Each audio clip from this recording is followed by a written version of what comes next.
Hello, everyone, and welcome in. My name is Bryce Koon. A little bit different setup. We're still moving into what we're doing here at the new place. But my name is Bryce Koon. Welcome in. We're talking Georgia Tech. We're talking recruiting. We're talking transfer portal closing, what it means, what happens going forward. All that and more on tonight's episode of Swarm Talk, brought to you by the Crowded Booth. Pile in here and make yourself feel at home. The Crowded Booth is coming on. The Crowded Booth with Bryce Koon.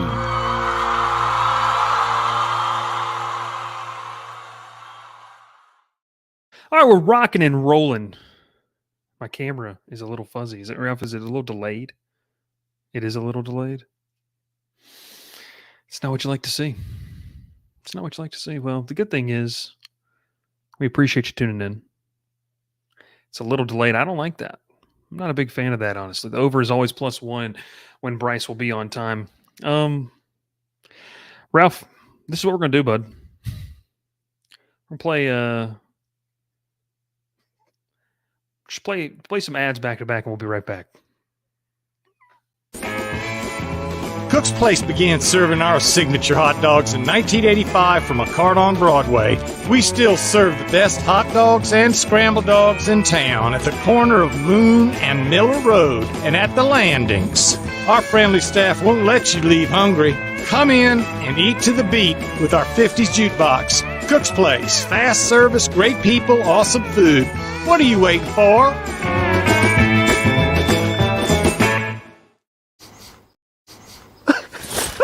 Your soap is ugh, and your body wash is a synthetic detergent. But you're not a dish. You're a man. Switch to Dr. Squatch Natural Soap for Men. For men who build things. Open pickle jars on the first try. Slay dragons.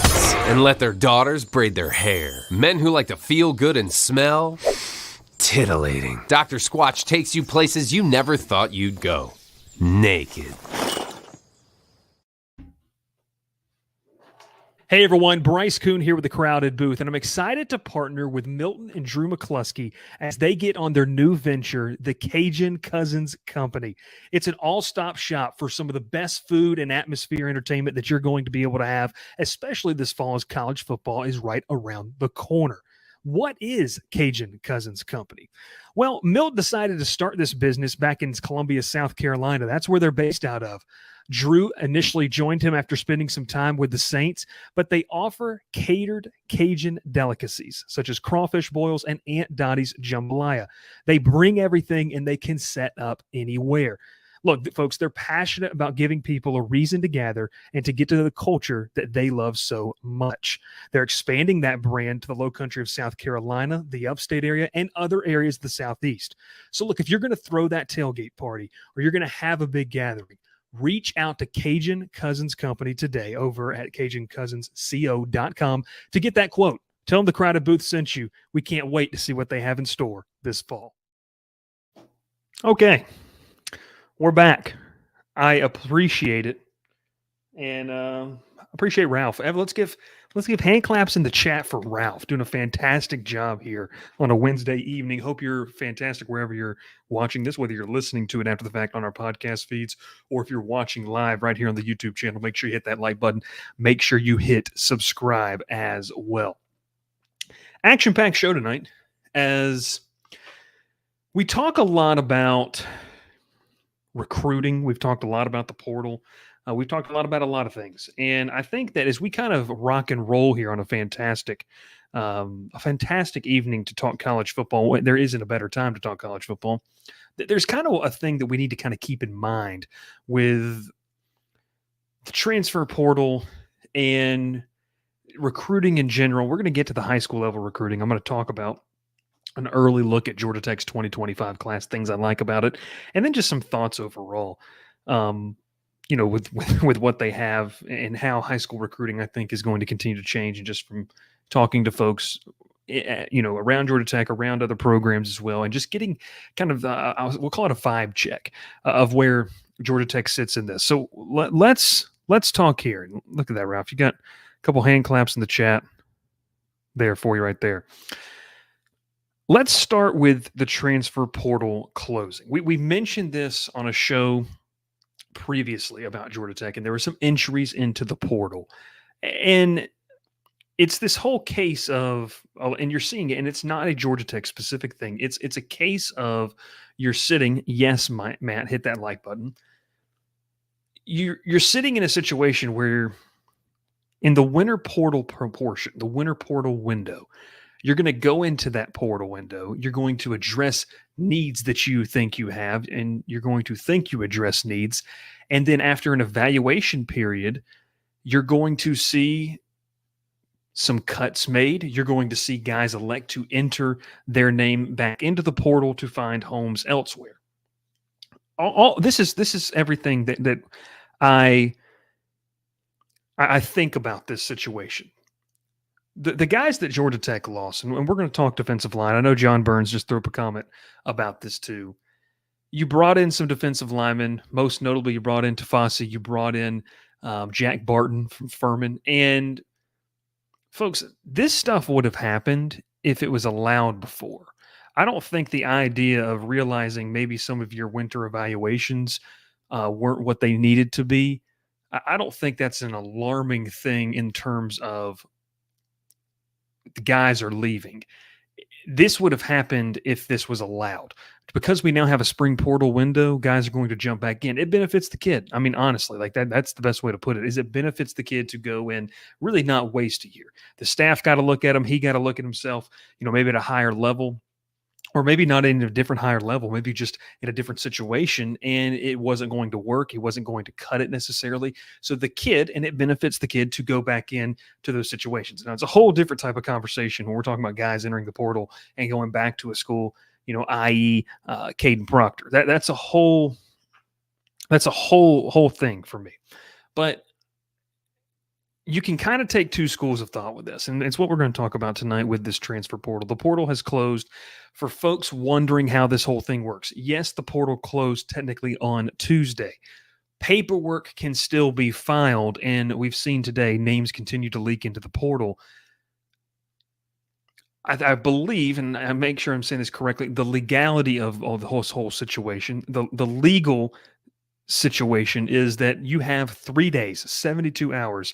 If you are the school, if you are the, oh gosh, I can't believe I'm blanking on this, but it's the office that takes care of, it's the compliance office in the athletic department. So that name can be released publicly. Now, in that 72-hour window, the kid can announce he's in the portal, but the school can hold the information, and they do not have to release anything for 72 hours. So not in Georgia Tech's case, but you could see maybe in Georgia Tech's case, you could see that, but you can also see some other, programs as well, and some other players trickle into the portal. That's just kind of an IE, hey, FYI, this is what, so kind of stuff, that this kind of stuff happens. You have 72 hours. So yes, the portal officially closed. No one else can enter their name in to the portal. They can enter in paperwork, but they may already be in the portal. It's just not public knowledge. Okay, so we talk about that there. We talk about the positions of need. Defensive line is massive. I mean, it's not even a real conversation. I like the guys they have on the roster. I like that, that they're have some building blocks. I don't like the depth. And I think that's a pretty shared sentiment of not only just fans, but I think it's a pretty shared sentiment of people and decision makers that have an influence and input on this roster. They don't like the depth that they're kind of working with over there. I think that you're not only going to see defensive line be addressed. I still think that there is an idea they can go add a safety of sorts. We're going to go ahead and put this name because it's been linked to it already. But Savion Riley is obviously a guy that, Georgia Tech would have interest in and would make contact with. Now, to what extent, we'll kind of see how that works.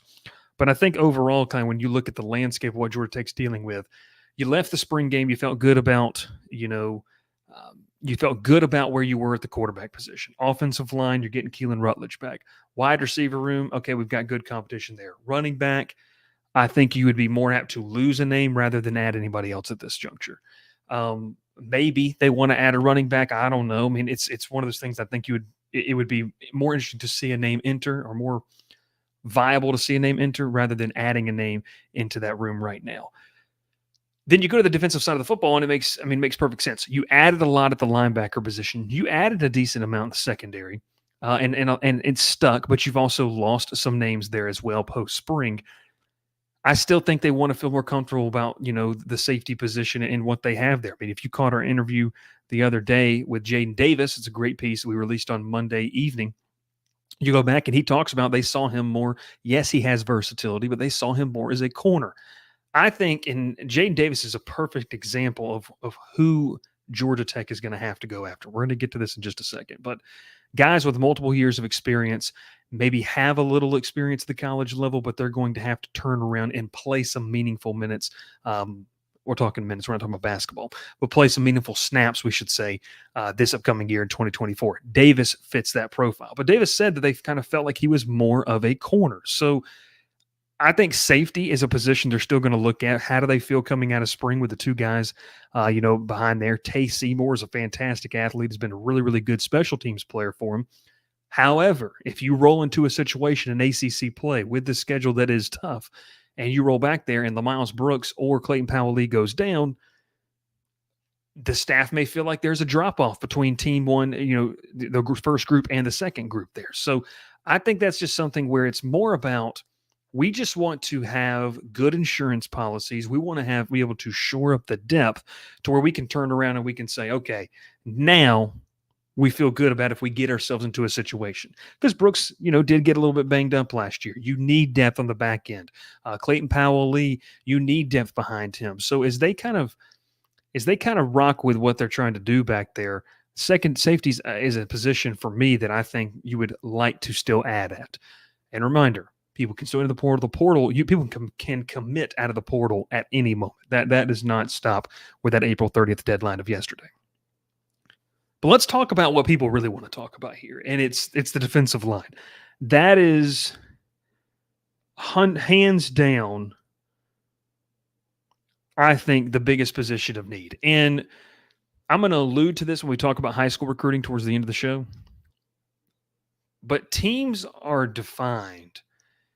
Championships are won. Championships are attended if you're a team. Expectations are met when your trenches are up to par. And let's just call a spade a spade.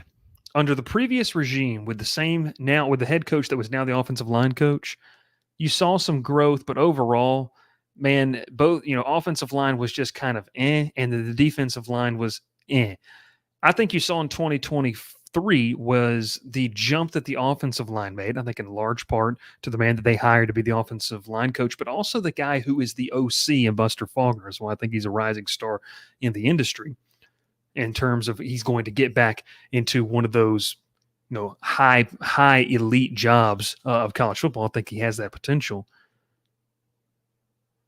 You were able to scheme and do things that you needed to do to offset maybe some of the weaknesses. Now, I think that the offensive line has gotten better. I think offensive line, I like the addition of Keelan Rutledge. I think that's going to be something that is going to help this group.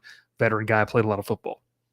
The defensive line, I think especially in the ACC, because look, when Ralph, Will, and I talked about this, and we went through our rankings, and Will's not here, but Ralph's in the background. When we went to kind of went back and we looked at the ACC. When you went, and Ralph, correct me if I'm wrong here, when we went through teams like 4 to 9, you could have just placed them anywhere. The middle pack of the ACC, I feel like people have a good grasp of who's the bottom tier and teams that should be favored, like by Vegas, like your Florida States, your Clemsons, and I don't want to get into a conversation about Florida State, but I'm just saying the typical stories. But then you have programs like your Virginia Techs that people are really hyping up. But it just feels like teams 3 through 9, they could finish third or they could finish ninth in the conference. And so I think for Georgia Tech to be at the top half, to be a top 5 team in the ACC, to be a top 4 team, to be a team contending to go to Charlotte at the end of the year, defensive line is going to make all the difference. Ralph says some teams had better certain groups, but did not have a full roster to compete. They're at the top, 110%, I believe. So I think, and I really, I really do agree with the sentiment of championships are one of the trenches. I think the offensive line's gotten better. That is why I am cautious with any type of preseason win total because I really don't know what the longevity over a 12-game schedule this defensive line is going to be able to do. Like I said, I think they have pieces. I think Zeke Biggers, I think Micaiah Scott, I think that Horace Lockett are great pieces to have. If you're not going to be able to add, or we're going to get to that in a second, of why Georgia Tech has not been able to add a massive piece. We're going to explain that here in a little bit. You just can't. You're going to have to be at least 8 deep on your defensive line. And I'm talking about like in whatever scheme you're talking about you're running. You're running a 4-3, you're running 3-4, whatever you want to call it. You got to be 8 deep. You literally have to have a backup for a viable backup for every single defensive line position to be able to compete for championships. And like a lot of people want to talk about that Georgia Tech can be a dark horse contender for the ACC. I do agree with that sentiment as well. But that's one of the things that are going to have to hit. So it's either going to take some crazy development up front, which I like Jess Simpson. I like Kyle Pope. I think that Tyler Santucci can help you get there.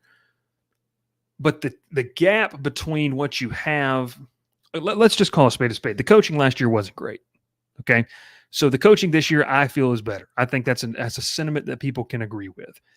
Is the coaching good enough to make up the ground necessary between what you currently have? Because the personnel necessarily didn't change a ton on the defensive line.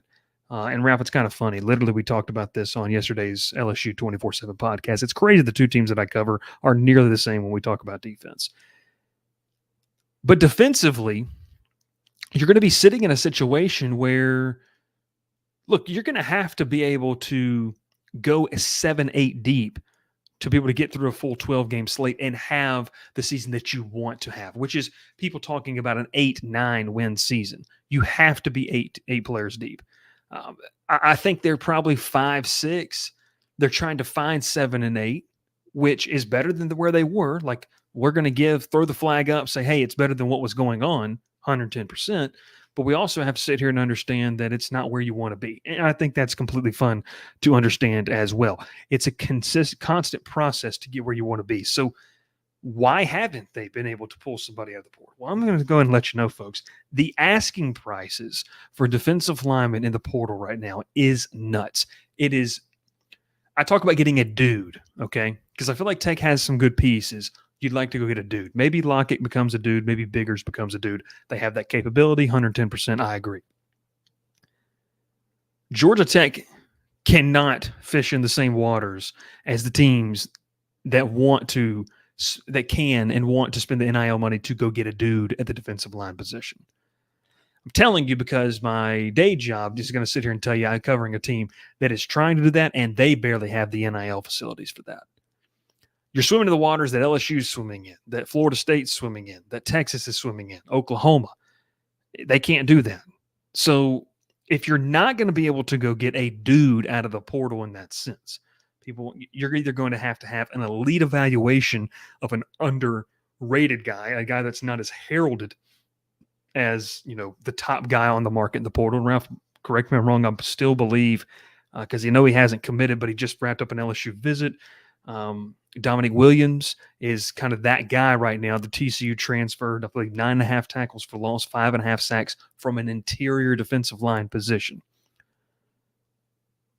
So you cannot fish in the same pond. You can't swim in the same waters as those programs that are, well into their NIL opportunities, into their NIL pocket. So you have to have an elite evaluation. You've got to be able to find, like a lot of Tech fans love to hang their hat on, and I agree, you got to go find a guy that's like Keon White that is producing very, very well. Now, look, they thought they were going to be able to get that in Jack Barton. Didn't work out. They thought they were going to be able to get that in Ayo Tafasi. It didn't work out.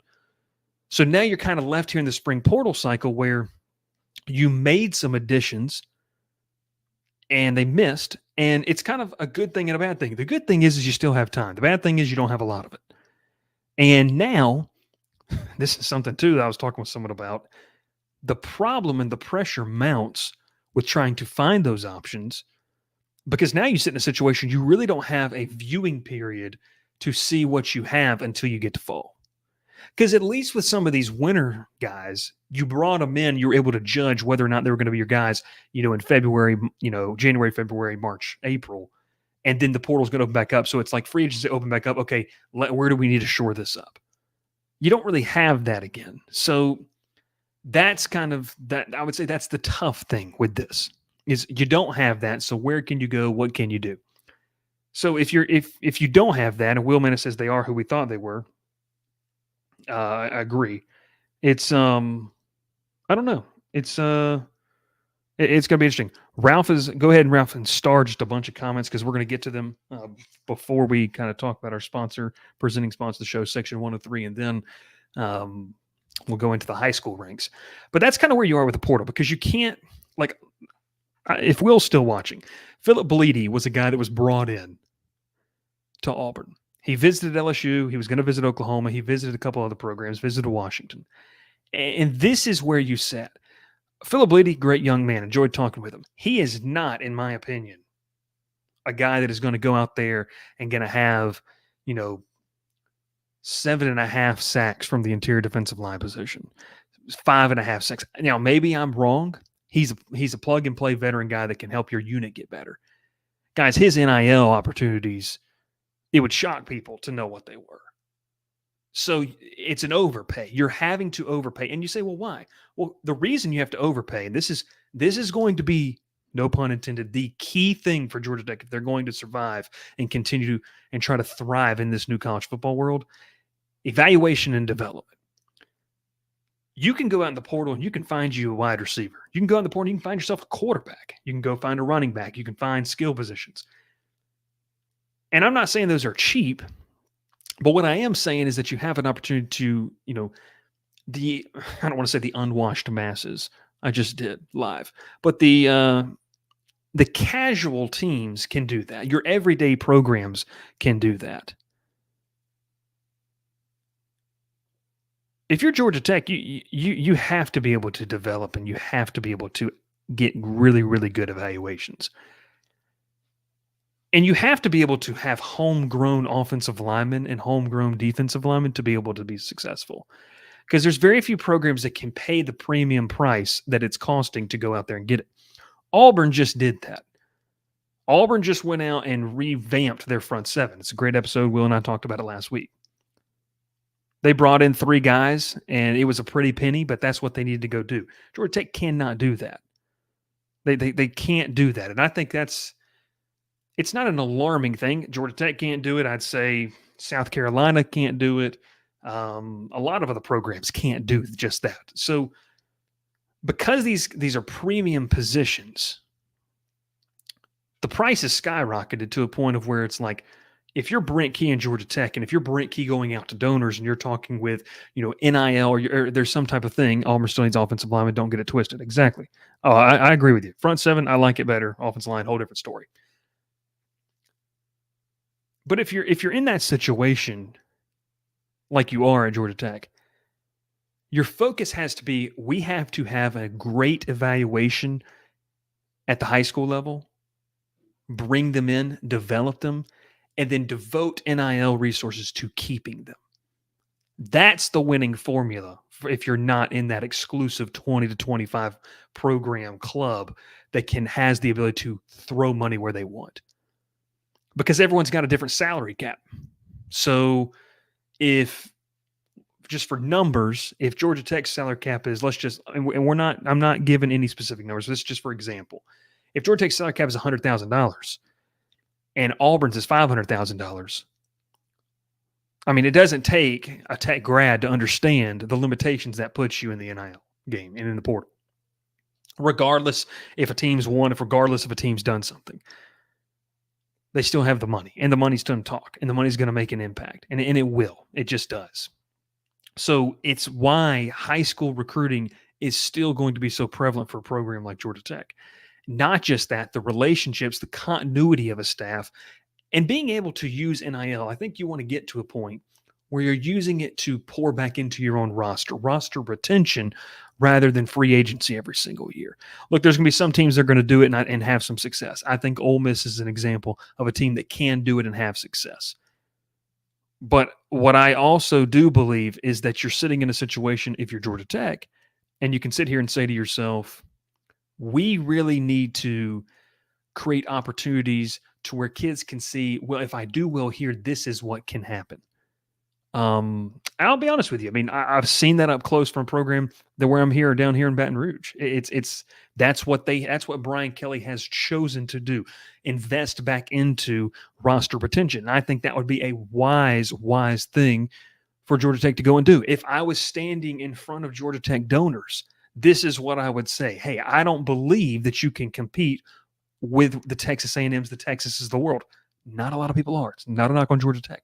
What I do think you can do is invest heavily in your recruiting staff, in your analyst, in your scouting department to be able to get the best talent, bring it in, develop it, and keep it. You're going to have a higher chance of that. Like if let's just open this conversation up one more time before we take a commercial break.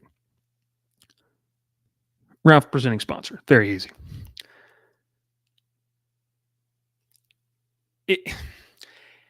If Eric Singleton was at Kansas State and he had the season he had last year, and I'm just using Kansas State as an example, and he goes on the portal, the odds that Georgia Tech is going to get a kid like Eric Singleton, slim to none. But when I tell you, and like has been known, that opportunities were presented, there was conversation and rumors last portal cycle, Georgia Tech's got a way better chance of keeping a guy like Eric Singleton when he's already on your roster at high school. That's the model you have to follow. The model with Ethan McKinney, a guy that I think can be a building block going forward for them. That's what you have to do. And so, look, you're not going to hit on all 23, 25 guys that you bring in every cycle. I think that number is going to go down.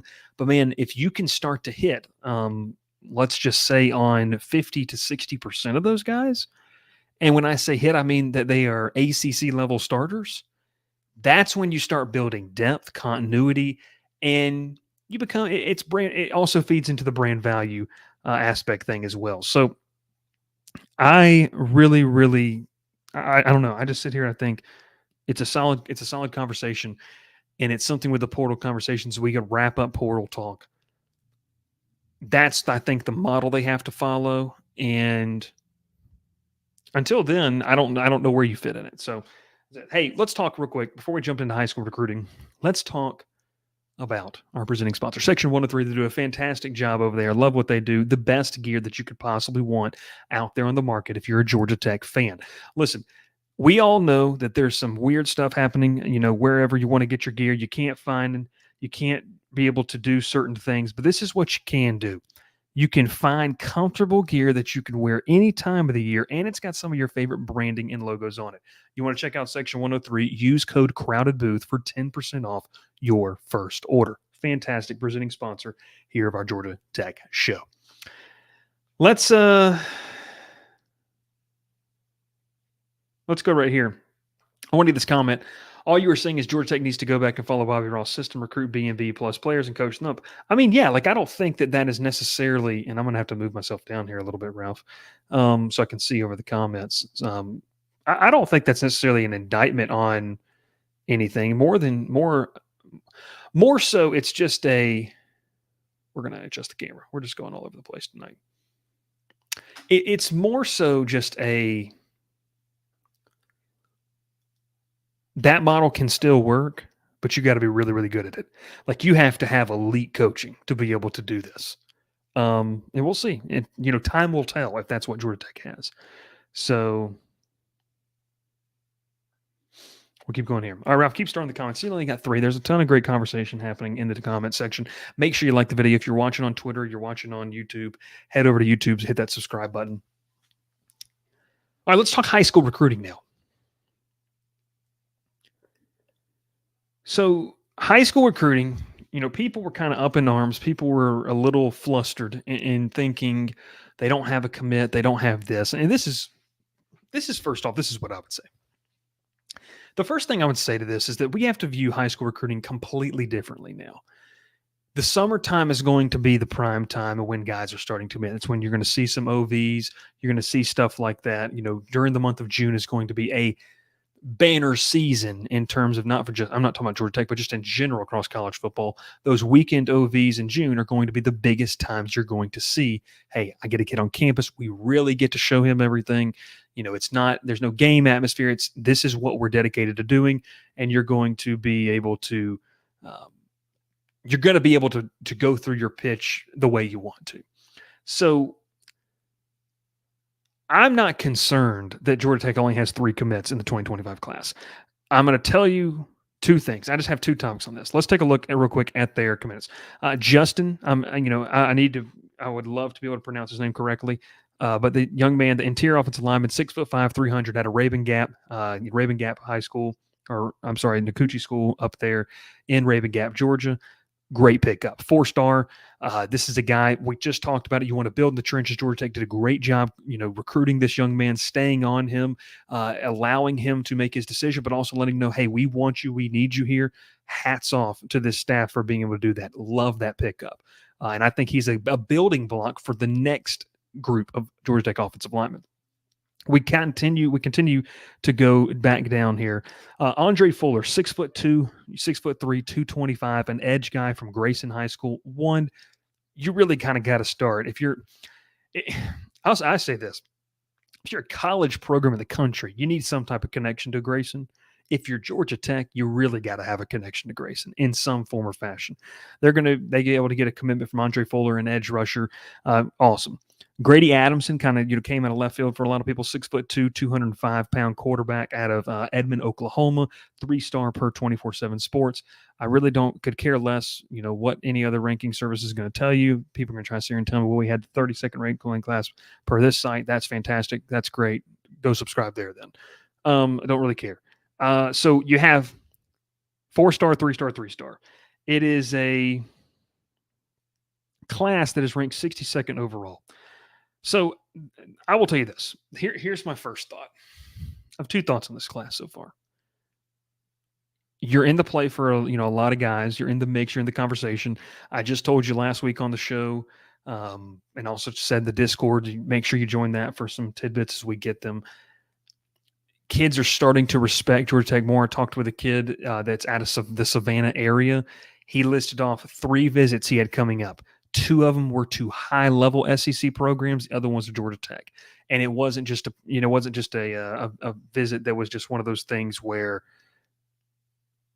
okay, a courtesy. No, like the days of courtesy visits should, and I think they are over for Georgia Tech. So that's encouraging.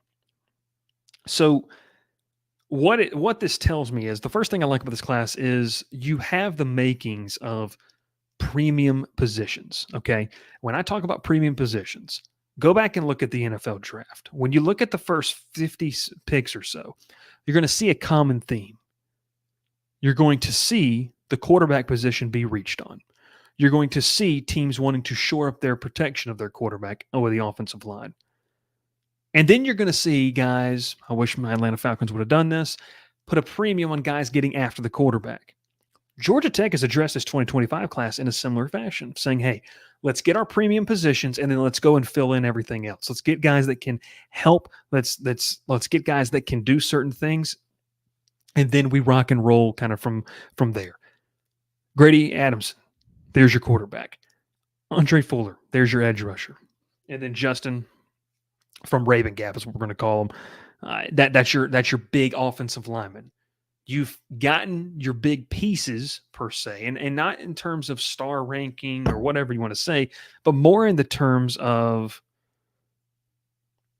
your positional premiums. Georgia Tech has those checked off.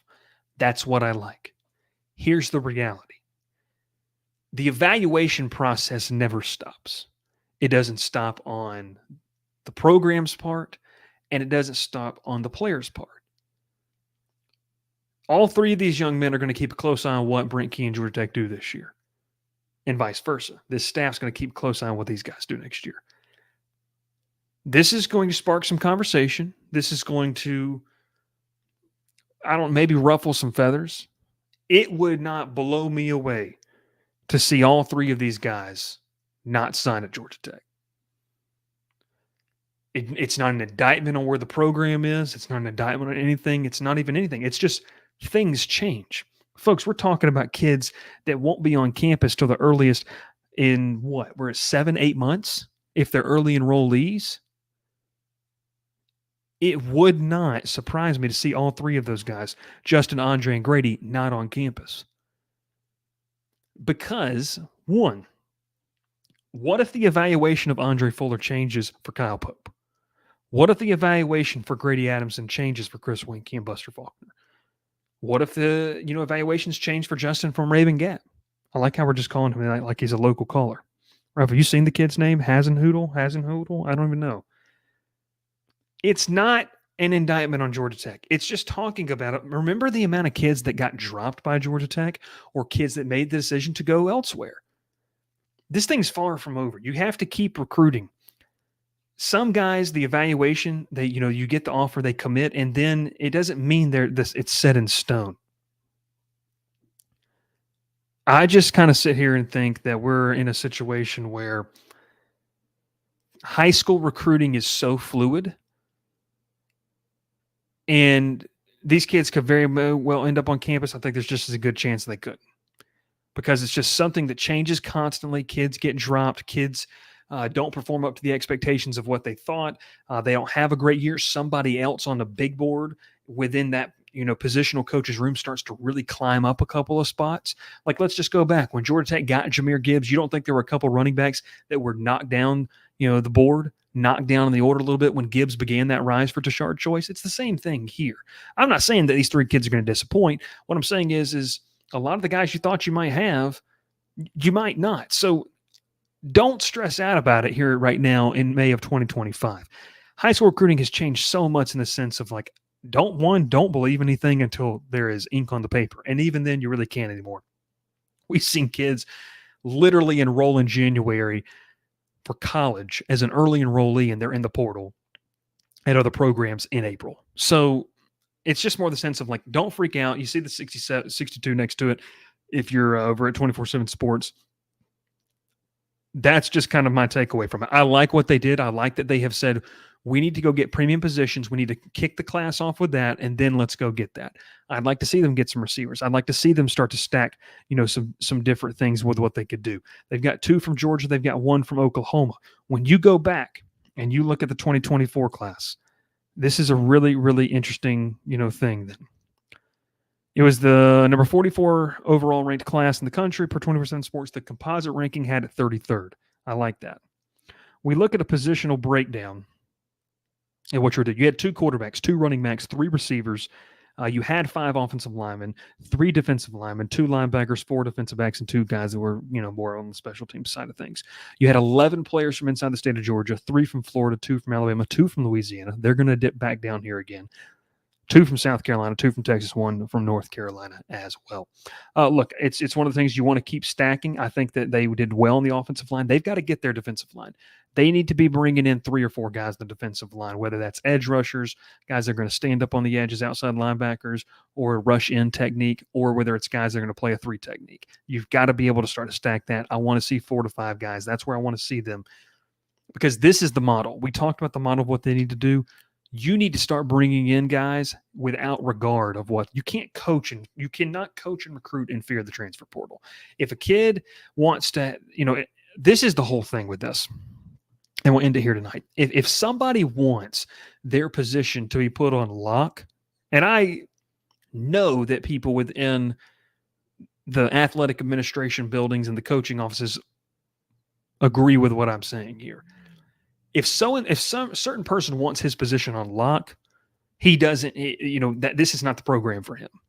That's what Georgia Tech needs to be. You need to start bringing in so much talent that when 10 to 15 guys go outside the portal, they're hot commodities. Why? Because they were so highly rated and thought of, but you're starting to stack classes that is pushing guys that aren't making the necessary jumps when they get into the program. It's pushing them out. That's where you want to be. That's the benchmark that the next step they need to start taking. Okay, you got your feet wet. Now you got to start stacking. You got to get to a point where we're going to stack so much talent that we legitimately don't even have room. We're going to have to see guys leave so we can get under that 85-man scholarship limit. Not quite there yet, That's what I want to see out of him there, kind of going forward. All right, let's get to a couple comments. Ralph, we got a lot, so let's get to it. Appreciate you watching. Over 130 people live. Great job. Fantastic stuff. Okay, John Burns says, give us a round number of what a good D tackle was costing preseason. Minimum 100K. Minimum 100K. Like I'll just throw that out there for you. Nancy, when you talk about investing in your recruiting staff, thought Kenyatta was a great high school recruiter. What happened there? I'm not going to speak for the man.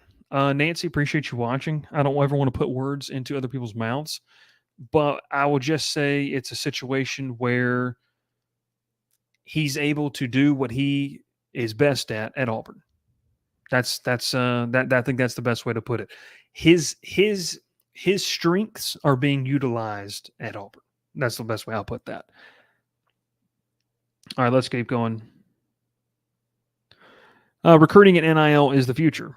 It's the present, I would argue as well. There, man. We'll just keep rolling through these. Hal Road, an elite quarterback and decent D might be enough to win more than 7 games. 2024 team might be like Joe Ham's last team. It could be. I mean, it begs an interesting question. Would you rather have that or a more balanced team? Like, would you rather have an above-average offense, an above-average defense, or an elite defense and an average, or elite offense and an average defense? I'd almost go with the elite offense. I think you got to be able to score. I think offense is the new, thing that wins championships. Just my opinion. Timely plays can win you some, but this is an offense-dominated sport. So, here we go. Will Menace is like and subscribe. Probably going to be live tomorrow night. Ralph, I need to eat this month. That's why you got Factor, not a sponsor. Hashtag not an ad. Is that all? That's all we got? That's all we got. I mean, I see just a lot of conversation. Fuller ain't going to take. I don't even know who Fuller is. Talking about Will Fuller, wide receiver that used to play for the Texans? Who knows? Hey, we appreciate everyone watching. Make sure a couple things before we get out of here. Like, subscribe. Down below, you can support the show. We would appreciate that. Maxwell's been on my case about this. I got to get it out. Had a baby shower. Got moving into a house. Got to figure out how to install a car seat that's right behind my camera. We got a lot of stuff going on. We're going to get some good content going up there. And yes, folks, I have made a decision that I'm going to let Will and Ralph carry the show for the first couple of days and everything. Ralph, can you do that again for me? We're going to let them carry the show first couple of days when after the baby comes. So we're excited about that as well. But it's going to be very, very good. Also, have you done a record prediction for Tech yet? I have not. We will be doing some of those, though pretty soon. And then Vince, great question. What was the Yasso tonight? It was chocolate chip cookie dough, Vince. And I will tell you this too.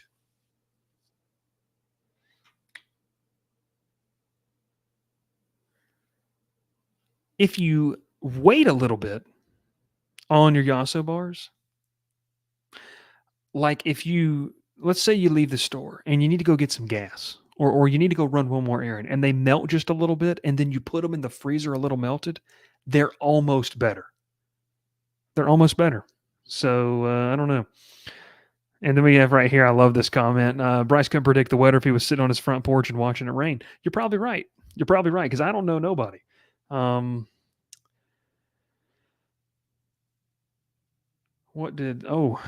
That's I don't know. When is she due?